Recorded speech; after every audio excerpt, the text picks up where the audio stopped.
Today is December 22nd, 2025, and I'm here in Helsingfors at Ode, which is a huge library at the center.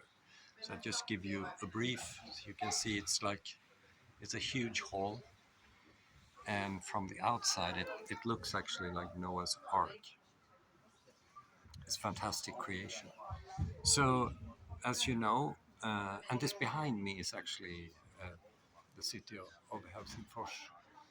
A lot of futuristic buildings. Now, as you know, I'm a psychological scientist and I deal with leadership organizational stuff, focusing on how the executive functions work in combination with prospective thinking, which I believe is part of executive functions. But I'm also interested in food and health, nutrition psychology, how how we think about food and how food influence health. And because of that, I have written some stuff on my science blog about various welfare diseases, uh, including what I think is a welfare disease, Alzheimer's, because it's for the past 25 years it has been named type 3 diabetes. Now, this video is going to be about methodological stuff, because if you compare the prevalence of Alzheimer's in Finland and Sweden, two countries with common ancestry, the difference is huge. So Finland has the highest rate of Alzheimer's on this very planet. Per capita, this is where you find the most cases of Alzheimer's. The prevalence per capita in Sweden is half of that. Now think about this. If Alzheimer's was explained by biology, the prevalence would be very, very similar. I would say you may see a difference, within 5% or something like that.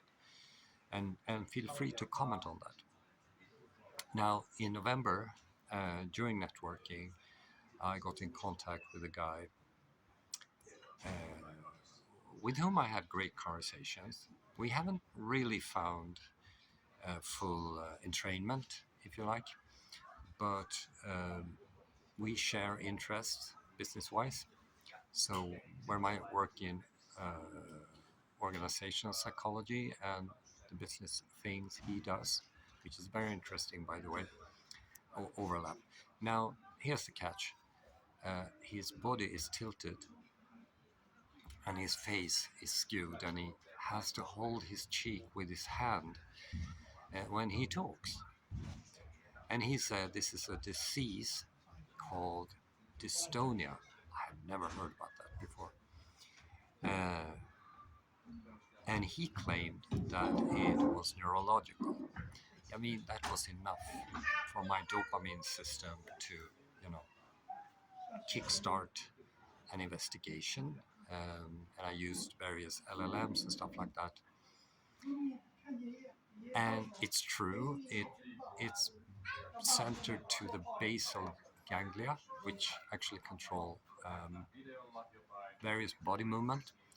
It's more complicated than that, but basal ganglia, if you want to use the internet. Now here's the catch. The prevalence in Finland, 83 per 100,000. The prevalence in Sweden, 43 per 100,000. And as you see, just like Alzheimer's, the disease, the prevalence of dystonia in Finland is twice compared to Sweden. And I argue, I don't say I can prove it or anything like that, but based on, a methodological approach, I argue that it's impossible to claim that this disease is biology only. Okay, so it has to be environmental factors. So I investigated that, and it turned out after a little back and forth, I had a discussion with the LLMs about it, and they were very cautious and repeated that whatever we write here is not causation, but modular, meaning like something that may improve something. But it turns out that if you quit like sugar, ultra processed stuff, just like with Alzheimer, dystonia, your living standard will improve. And remember, it's not a cure, but I mean, if you have a severe disease, any improvement uh, is welcome, isn't it? Because the catch is that Finland has the worst economy in EU, whereas Sweden has a very good economy. So there are cultural differences, and politicians in Finland say it has been like this for 20 years, and its lack of entrepreneurship and innovative thinking happens to be the reason I am in this country. You want to know more? You want to improve your life? Feel free to connect with me, and we can arrange lectures or coaching or whatever. See you next time.